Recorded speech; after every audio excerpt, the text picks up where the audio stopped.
Nagbebenta pa rin ako ng clothes.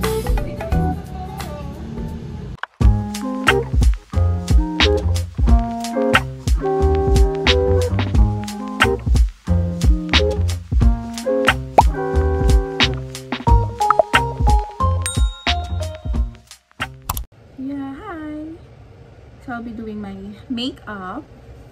Nag-skincare na ako. So, ngayon, naglalagay na ako ng concealer on my eye. Punta kami ng South. Kitain ko yung cousin ko.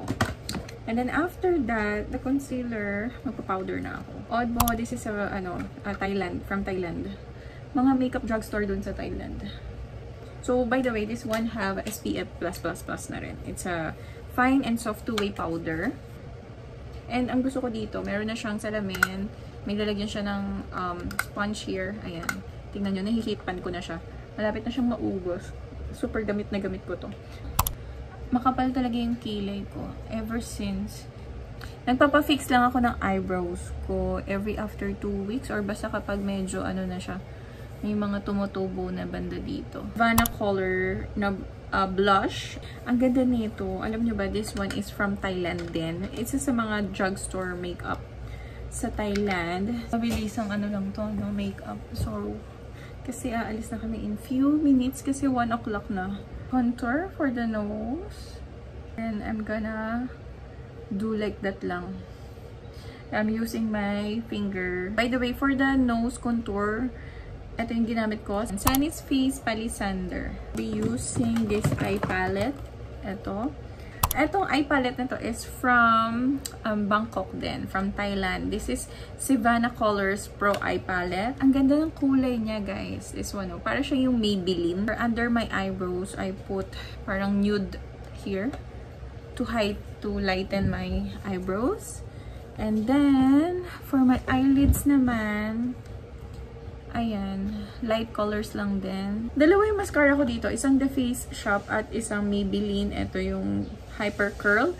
But this one kasi is waterproof. So, mahirap siyang tanggalin for me. And as a nanay, and wala naman masyadong ganap, okay na ako dito sa The Face Shop. Etong The Face Shop na to is, hindi siya waterproof. So, hindi din naman siya madaling mag-smudge. Kaya, okay na din siya. And I'm done with my face. Nakapag-highlighter na ako.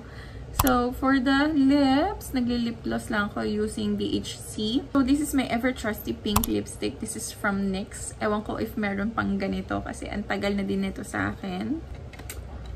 Dalawa yung ginagamit kong pink from NYX. This is the Antwerp and the Ibiza. This is the NYX. Ang tagal na nito. Ito yung uso dati na matte lipstick. Also, I love using this one if gusto ko lang na medyo nude yung kulay.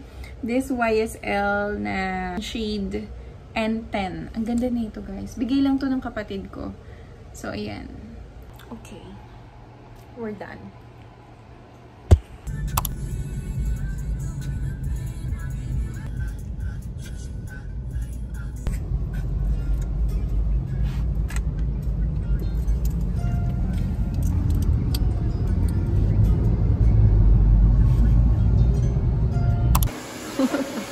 Akala kasi mababasa sabi.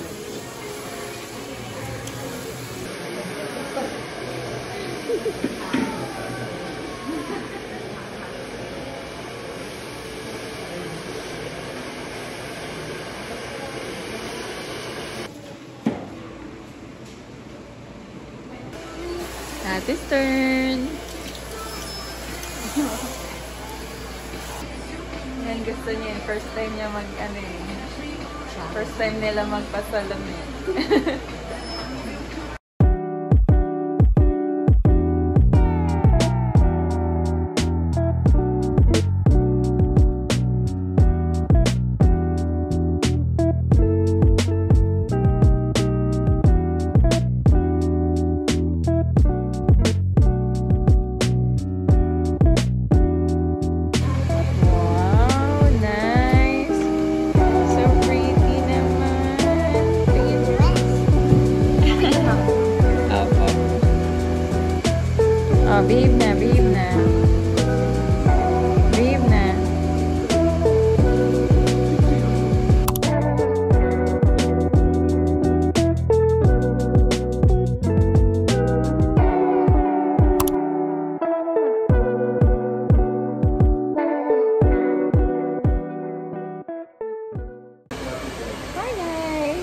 New haircut of Mira.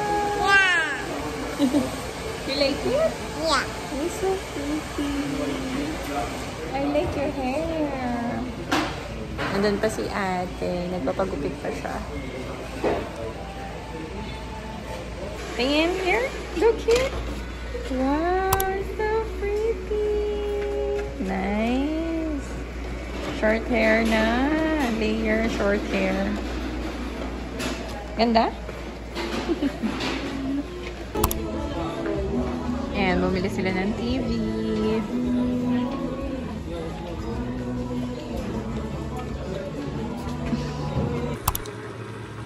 Hi guys! Good morning! So, another day na to ng vlog. Kasi hindi ko na natapos yesterday yung vlog natin.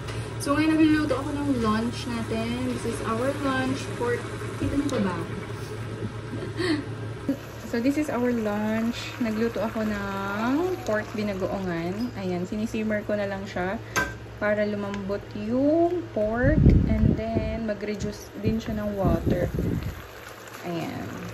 Tayo na lang natin maluto. Wow naman. Very good. Sinasampay niya yung mga nilaban ko. Nautusan ko na kasi ito eh. Gustong-gusto naman niya yung ginagawa ko. Ay, yung ginagawa niya.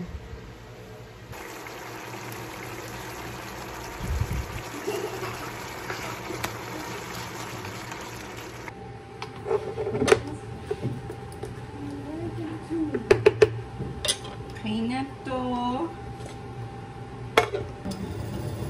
Siya na magluluto ng egg.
Rice. Sayang naman kung hindi ko lulutuin, kaya isasangag natin siya. Ayan. Ayan, pwede pa to.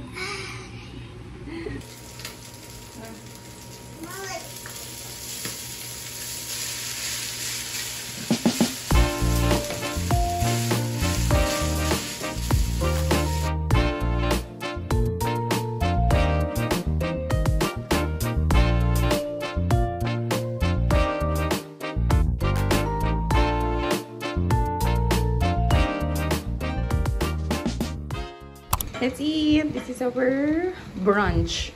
Egg, tsaka pork binagoongan, and fried rice. Ayan. Let's go and eat! Come on! Kaya natin yung egg ni Mia.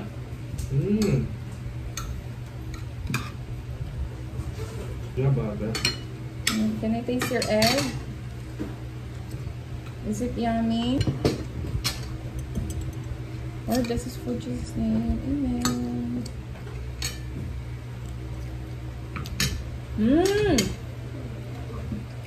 Perfect. Yummy yung rice mo. Ay, yung egg mo. Rice. Perfecto.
So, we're going to my mother-in-law's house. Nandun kasi yung in-order ko para sa Monday Casual, the new collection. Babalik ako ulit ng ukay. For the meantime, for those who don't know, nagbebenta po ako ng mga clothes. Ukay-ukay and branded overruns po yung aking tinitinda. Please follow my page, Monday Casuals. Ayan, lalagay ko dyan. Ilalagay ko dyan yung link kung saan kayo pwede mag-follow and mag-like. Okay, a quick story lang about the Monday Casuals. Nagbebenta pa rin ako ng clothes sa Monday Casuals. For the meantime, ang mga binibenta ko is yung branded overruns. Kasi simula nung lumipat kami dun sa second floor dun sa apartment namin, mas convenient kasi sa akin yung mga branded overruns. Kasi meron akong supplier na kinukuhanan and then in-order ko lang yon. And then diretso na yun sa bahay. Hindi ko na siya kailangan palabhan, hindi ko na kailangan, alam mo yun, hindi ko na kailangan isort.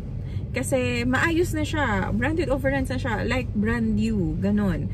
Not unlike kapag ukay. Alam niyo naman yung ukay, di ba? Yung mga ukay vlogs ko dyan, nakikita niyo naman kung paano or kung gaano kahirap mag-ukay, di ba? Order ka ng isang malaking bultong ukay and then bubuksan mo yun, isusort mo yun, papalaban mo pa yun, and then paplansyahin mo pa yun.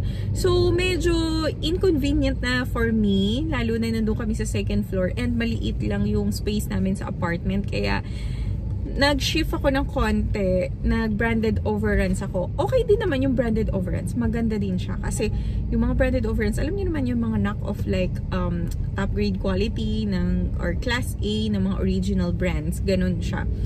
For me, mas okay yung branded overruns. Yun nga lang kasi syempre, ano lang siya. Depende sa supply na makukuha mo. Minsan may mga hindi okay na ayaw mo yung design, ayaw mo yung print, ayaw mo yung puro t-shirts, ganyan. Eh, yung mga suki ko, naghahanap sila ng mga dress. Kasi nakakamiss nga naman yung mga dress. And ako, na-miss ko rin mag-dress. Kaya sabi ko, why not itry natin to mag-ukay ulit for this collection. Kaya umorder ako ng ukay. For the meantime, dun muna siya pinadeliver dun sa dati namin bahay or doon sa mother-in-law ko na bahay. And doon kasi malapit yung laundry. Katabi lang namin yung laundry doon. Kaya after sorting, magsusort ako mamaya. After sorting, ipapadala ko na yun doon sa laundry shop. And then tomorrow, hopefully tomorrow tapos na yung laundry. And then after nun, i-steam ko na yun. Isusort ko muna ano yung mga pwede kong ibenta. And then i-steam ko na siya. And then ready na for next collection. Yun nga lang, medyo matrabaho nga lang yun. Kaya medyo naglaylo ako sa ukay. Kasi nga, ayun, medyo matrabaho. Hindi na siya kaya ng oras ko. At the same time, pag ganon ako doon sa apartment, tapos pupunta ako doon sa mother-in-law ko para mag-sort, mag-ayos. So, medyo hectic, or alam mo yun, medyo complicated na siya for me. Pero this time, ayusin natin yung ukay-ukay. Sana mag-okay siya ulit. So, ayun lang guys. Konting update lang about our business or mini business. Hi! Kiss mom. Guys, do you like Mira's hair? Do you like Mira's hair? Gondo na ng hair niya. And si ate, mukha daw siyang cocomelon. Cute. Kamukha ka daw ni mama. Look alike daw kita. Smile ka nga. Like mama.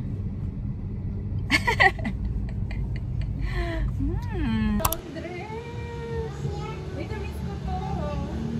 Na-miss ko mag-dress. Sort na tayo para madala na natin sila sa laundry.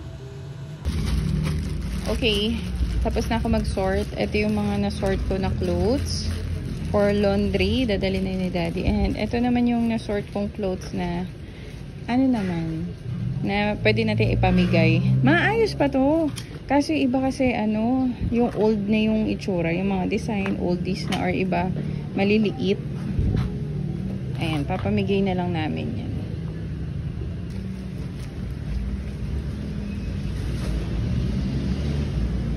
Let's go to the laundry.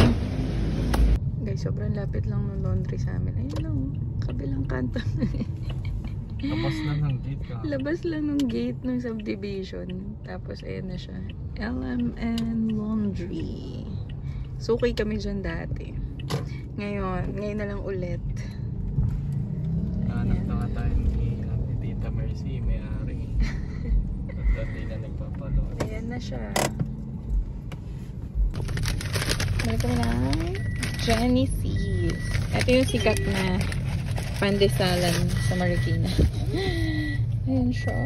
Sarap nito guys. Malambot siya. Tapos, basta, ibang lasa.